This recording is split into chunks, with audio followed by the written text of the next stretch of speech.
नमस्कार, CSK news में आपका स्वागत है। तो दोस्तों, आज हो गया है 10 अक्टूबर, जो फटाफट ब्रेकिंग न्यूज़ निकल के आ रही है, एक एक करके आपको बताएंगे। सीमा विवाद, जी हाँ, दरअसल आज भारत और चीन के बीच होगी सैन्य वार्ता। हॉट स्प्रिंग से ड्रैगन के हटने पर जोर देगा भारत। इस बीच बातचीत के बारे में आपको बताएंगे। दूसरी बड़ी अपडेट, आतंकी हमला, जी हाँ, कुलगाम में फिर से दहशतगर्दों ने सुरक्षा बलों की नाका पार्टी को हमला निशाना बनाया था। 2 जवान घायल हो गए हैं, लेकिन आतंकियों को ढेर करने की खबर निकल के आ रही है, ये भी आपको बताएंगे। तीसरी बड़ी अपडेट, कश्मीर, दिल्ली में गृह मंत्री अमित शाह की बहुत बड़ी बैठक हुई है। घाटी में ऑपरेशन की तैयारी पूरी, तो रोने लगी महबूबा, बोली अब यूपी चुनाव आ रहा है तो ये तैयारी करेंगे ही। इसके बारे में भी आपको बताएंगे। इस बीच अगली अपडेट निकल के आ रही है। तो दोस्तों, डेनमार्क की पीएम ने पीएम मोदी को बताया दुनिया का सबसे प्रेरणा स्रोत नेता। दोनों देशों के बीच कई बड़े समझौते, वो भी आपको बताएंगे। इस बीच चीन में तख्ता पलट की बड़ी खबर निकल के आ रही है। शी जिनपिंग को अब तख्ता पलट का डर सताने लगा और चीन में कभी भी हो सकता है। इसके साथ अगली अपडेट बताएंगे। अफगानिस्तान में हुए मस्जिद पर हमले के बीच 100 लोगों की मौत पर यूएनएससी में भारत ने जताई चिंता और निंदा की है इस हमले की, वो भी बताएंगे। तुर्की में भी तख्ता पलट जाने वाली है तुर्की राष्ट्रपति एर्दोगान की कुर्सी, जी हाँ। तो एक एक करके खबरें विस्तार से आपको बताएंगे, लेकिन उससे पहले एक छोटा सा निवेदन, अगर आपने चैनल को सब्सक्राइब नहीं किया तो पल पल के अपडेट के लिए चैनल को सब्सक्राइब कर। दरअसल पहली बड़ी अपडेट निकल के आ रही है। सीमा विवाद के बीच भारत और चीन के बीच आज होगी सैन्य वार्ता, जी हाँ। हॉट स्प्रिंग और इससे हटेगा ड्रैगन, भारत जोर देगा इस पर। सीमा पर जारी तनाव के बीच पूर्वी लद्दाख में वास्तविक नियंत्रण रेखा एलएसी के पास गतिरोध के बाकी स्थानों से सैनिकों को पीछे हटाने की प्रक्रिया को आगे बढ़ाने के लिए भारत और चीन के बीच उच्च स्तरीय सैन्य वार्ता का अगला दौर कल, आज यानी रविवार को होगा। माना जा रहा है कि भारत के लद्दाख कोर कमांडर और चीन दक्षिणी शिनजियांग सैन्य जिला कमांडर के बीच रविवार को चुशूल में यह बैठक होगी, जहां बातचीत के एजेंडे में पेट्रोलिंग पॉइंट 15 या हॉट स्प्रिंग से डी एस्केलेशन होगा। अधिकारियों ने कहा है कि दोनों पक्षों ने 13वें दौर के सैन्य वार्ता की तैयारियों के तहत विवरण का आदान प्रदान किया है, ताकि गतिरोध के बाकी स्थानों पर तनाव खत्म करने पर जोर दिया जा सके। सैन्य सूत्रों ने कहा है कि कोर कमांडर स्तर की वार्ता के अगले दौर में हॉट स्प्रिंग और अन्य कुछ क्षेत्रों में सैनिकों को पीछे हटाने पर चर्चा की उम्मीद है। तो दोस्तों, इस चर्चा के बीच आपको बता दें कि काफ़ी इस चर्चा जो आज चर्चा होने वाली है उसकी चर्चा जोरों पे है, क्योंकि काफ़ी दिनों के बाद ये चर्चा हो रही है। और इससे पहले चाइना उत्तराखंड में 100 चीनी सैनिकों को, अरुणाचल में 200 चीनी सैनिकों को भेज चुका है। हम चलते हैं अगली अपडेट लेते हैं। जम्मू कश्मीर अभी भी अशांत, कल फिर से हुआ एक और आतंकी हमला। कुलगाम में दहशतगर्दों ने सुरक्षा बलों की नाका पार्टी पर बनाया है निशाना, जी हाँ। दक्षिणी कश्मीर के कुलगाम में मंजगाम इलाके में आतंकियों ने हमला किया है। पुलिस की नाका पार्टी को निशाना बनाकर किए गए हमले में 2 जवान घायल हो गए, जिन्हें उपचार के लिए हॉस्पिटल भर्ती कराया गया था। उधर हमलावरी की तलाश में इनके लिए घेराबंदी कर अभियान भी चलाया गया। श्रीनगर के सफागदल इलाके में आतंकियों ने 7 अक्टूबर की देर शाम को ग्रेनेड हमला किया था, और ये हमला बारीपोरा ईदगाह इलाके में सीआरपीएफ कैंप के बाहर हुआ था। खास बात यह है कि हमले में किसी भी प्रकार का नुकसान नहीं हुआ था।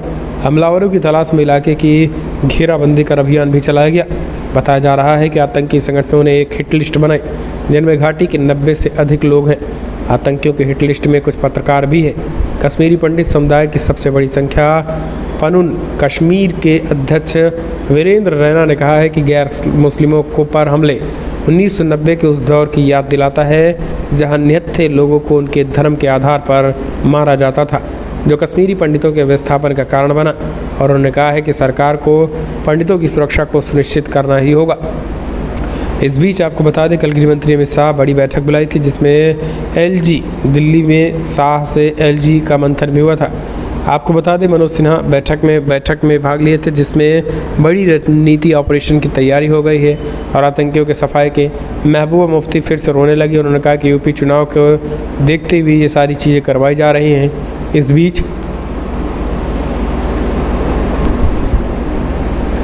सेना के निशाने पे कोई है तो वो है आतंकी संगठन टीआरएफ। आपको बता दें एलजी सिन्हा सोमवार श्रीनगर लौटने वाले। इस बीच उन्होंने कहा है कि टीआरएफ द रेजिस्टेंट फोर्सेस सरकार की चिंता आतंकी संगठन टीआरएफ को लेकर है, जो कि लश्कर तैयबा से निकला एक संगठन है।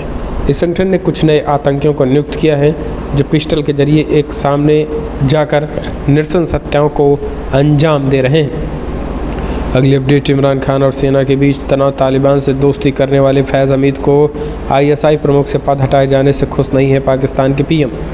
दरअसल पाकिस्तान में बीते दिनों बड़ा सैन्य फेरबदल हुआ। सेना ने लेफ्टिनेंट जनरल फैज़ हमीद का तबादला करते हुए उन्हें पेशावर कोर कमांडर के तौर पर नियुक्त किया।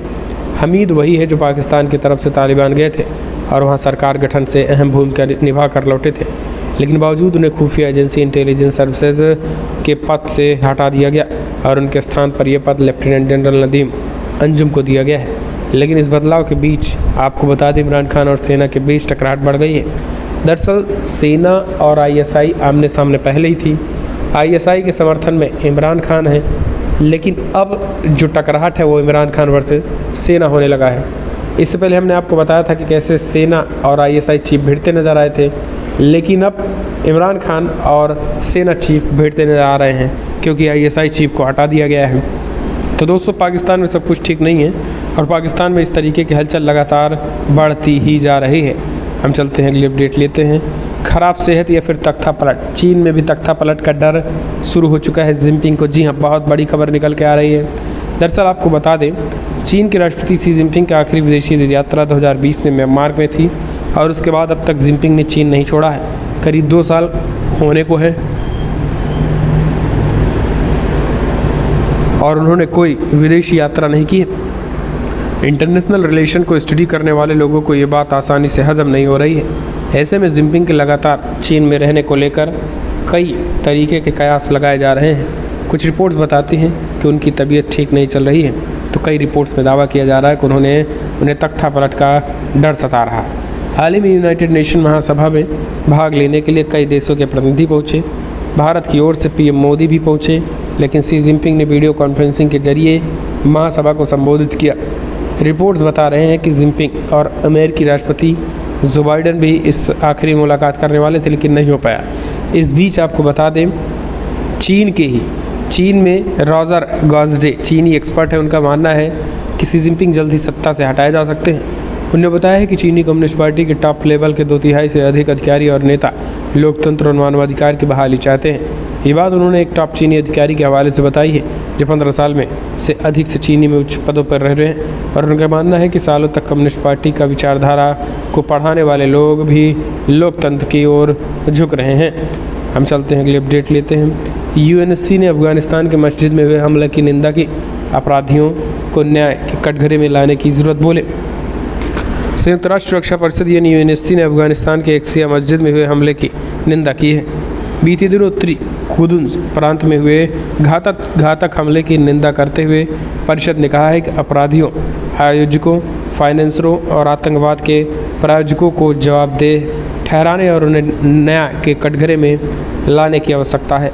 आपको बता दें कि सुरक्षा परिषद के सदस्यों ने 8 अक्टूबर 2021 को अफगानिस्तान के खुदुंस में हुए नृशंस और कायरतापूर्ण आतंकवादी हमले की कड़े शब्दों में निंदा करते हुए ये स्टेटमेंट दिया।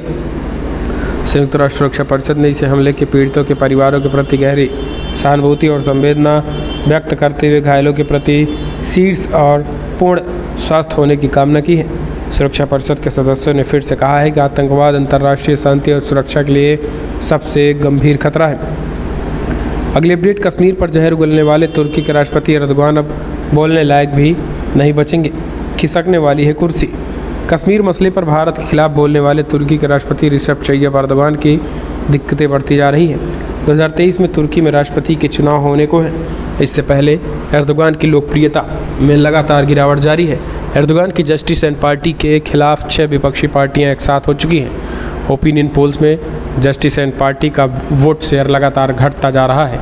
2019 के स्थानीय चुनाव में एर्दोगान के प्रभुत्व को झटका लगा था। पॉलिटिकल एक्सपर्ट मुरियत एतेकिन बताते हैं कि तुर्की में विपक्ष कुछ ऐसा करने की कोशिश कर रहा है जिसे पहले कभी नहीं आजमाया गया है। ये लोग सत्ताधारी पार्टी को हटाने के लिए एकजुट हो रहे हैं। अब अखबार के सांप्रदायिक में दिलेक गुंगेर लिखते हैं कि जस्टिस एंड पार्टी अपना काडर बढ़ा रहा है और अब इनकी मुसीबत बढ़ गई। अगली अपडेट, लेबनान में आया सबसे बड़ा बिजली संकट, 2 सबसे बड़े पावर स्टेशन बंद होने से अंधेरे में डूबा देश। जी हाँ, दरअसल चीन और भारत के बाद पश्चिमी एशिया के देश में लेबनान सबसे बड़ा बिजली संकट आ गया है। ईंधन की कमी के कारण यहाँ के 2 सबसे बड़े बिजली स्टेशन के बंद होने के बाद पूरे देश में बिजली नहीं है। इस कारण यहाँ देश अंधेरे में डूब गया है। कुछ दिनों तक बिजली कटौती जारी रहेगी। रॉयटर्स ने लेबनान के एक सरकारी अधिकारी के हवाले से ये जानकारी दी है। पश्चिमी एशिया का यह देश पहले से कई और समस्याओं का सामना कर रहा है। उधर विद्युत उत्पादन संयंत्रों में कोयलों की घोर किल्लत के चलते भारत के कई राज्यों में बिजली किल्लत बढ़ती जा रही है। झारखंड में आपूर्ति की कमी के कारण 285 मेगावाट से लेकर 430 मेगावाट तक की लोड शेडिंग करनी पड़ी है। इसके चलते दिन में गांव में 8 से 10 घंटे की कटौती हुई थी। ये बड़ी खबर निकल के आ रही है। हम चलते हैं, अगली अपडेट लेते हैं। अफगानिस्तान में बढ़ते आतंकवाद के बाद बदले चीन के सुर, कहा ये बाघ है और पालने वालों को ही खा जाते हैं। जी हाँ, यानी चीन में बढ़ रहे आतंकवाद और खास करके ISI वर्सेस तालिबान के इस भीषण जंग के बीच अब चीन को भी लगने लगा है कि तालिबान यानी अफगानिस्तान में घुसकर हम कुछ कर नहीं सकते हैं, क्योंकि ये पूरी की पूरी तरीके से बाघ है। ये जिनके साथ रहेंगे, ये जिनके खिलाफ रहेंगे, जिनके साथ रहेंगे, जो इनके साथ रहेगा, ये सबको खाने वाले हैं समय समय पर। तो दोस्तों ये कोई और नहीं बल्कि ये चाइना कहने लगा है। जी हाँ, चाइना पूरी तरीके से सरेंडर हो गया है और उसने हार मान ली है तालिबान के सामने। वो कहने लगा है कि तालिबान के सामने और ये आतंकवादी देश ये आपस में ही मरेंगे कटेंगे और जो इनके चक्कर में पड़ेगा वो भी पिसेगा। तो ये चीन को कहना ही पड़ गया है। हम चलते हैं, अगली अपडेट लेते हैं। तो दोस्तों, तालिबान शासन को क्या मान्यता देगा अमेरिका? अमेरिका और तालिबान के बीच होगी पहली फेस टू फेस मीटिंग। दरअसल अफगानिस्तान में अमेरिकी सैनिकों के वापसी के बाद से पहली बार अमेरिका और तालिबान के बीच आमने सामने की बैठक होने वाली है। अमेरिका कतर की राजधानी दोहा में वरिष्ठ तालिबान नेताओं के साथ वीकेंड में अपनी पहली व्यक्तिगत बातचीत करने वाला है।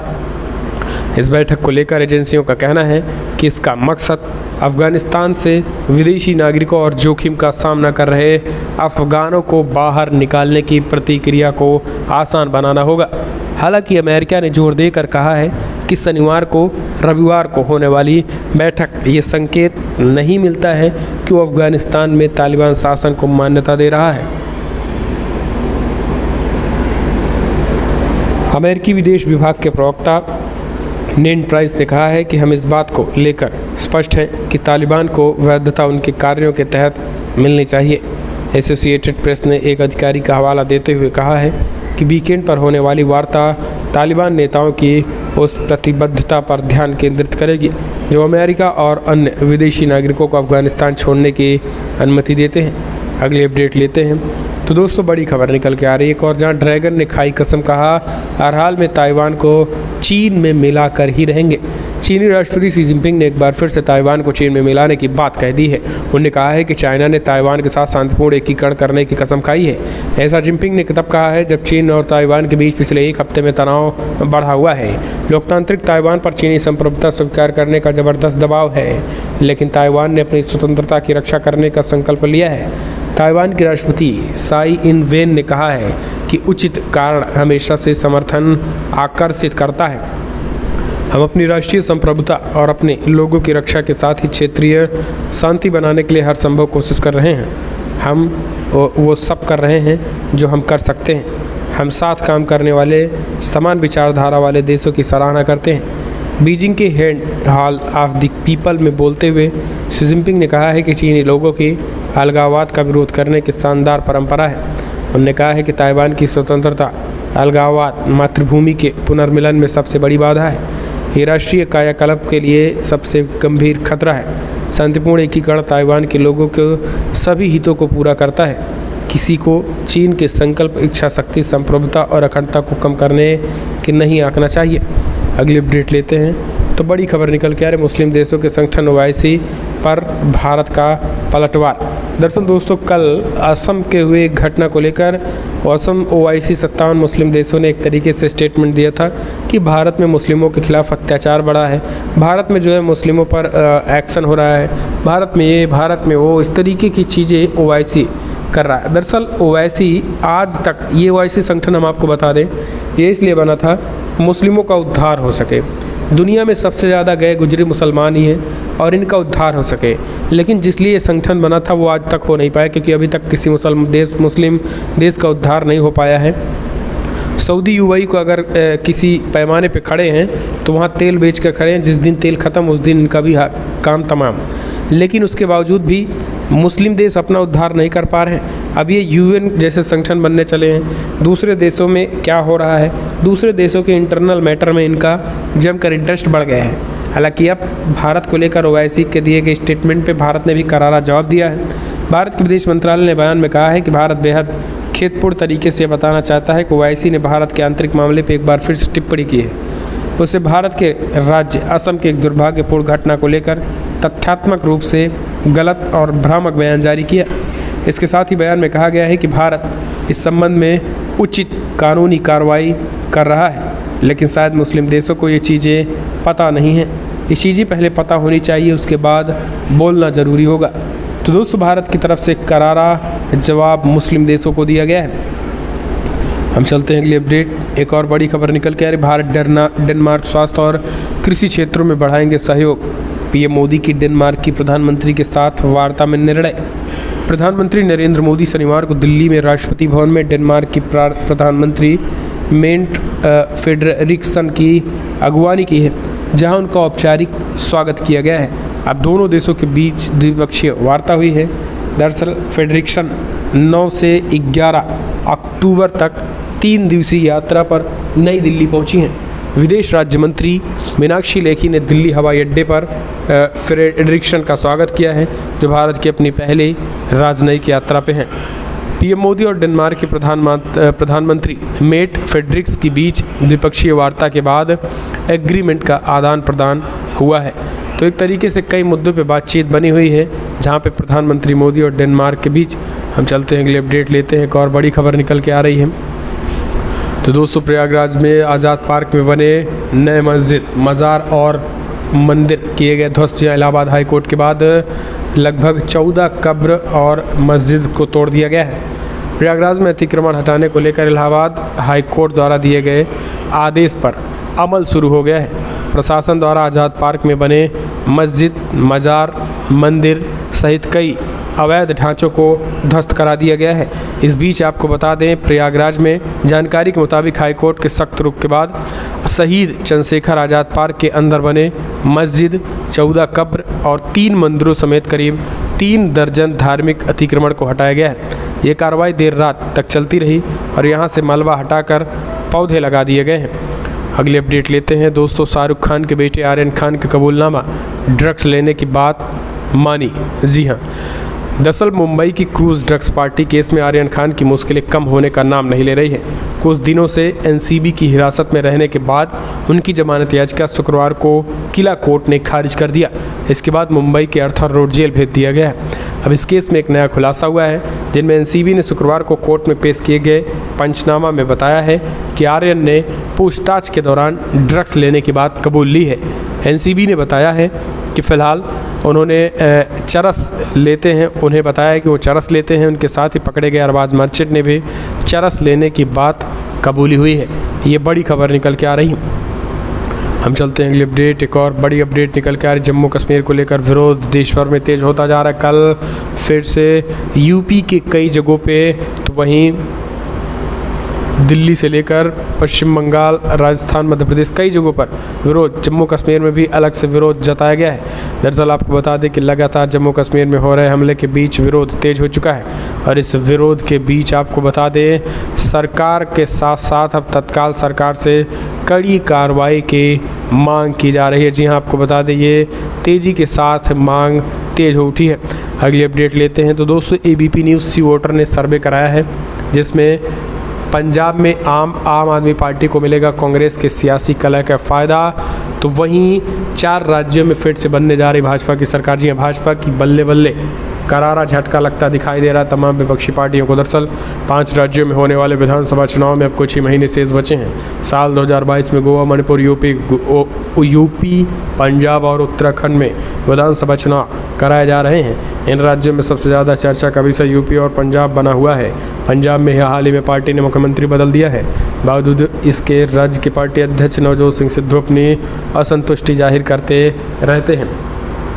एबीपी सी वोटर एक सर्वे के मुताबिक पंजाब में आम आदमी पार्टी का झाड़ू चल सकता है। वहीं पंजाब में कांग्रेस की सियासी कलह का फ़ायदा आम आदमी पार्टी को भी मिलता दिखाई दे रहा है। उत्तराखंड की बात करें तो नए मुख्यमंत्री धामी के नेतृत्व में भाजपा की पकड़ और भी मजबूत है और भाजपा सत्ता में वापसी कर सकती है। यूपी में सीएम योगी आदित्यनाथ के नेतृत्व में सरकार बनने जा रही है। तो तमाम जगहों पे केवल एक जगह पंजाब में भारतीय जनता पार्टी को फिलहाल इस बार भी सरकार नहीं बनती हुई दिख रही है। तो फिलहाल बड़ी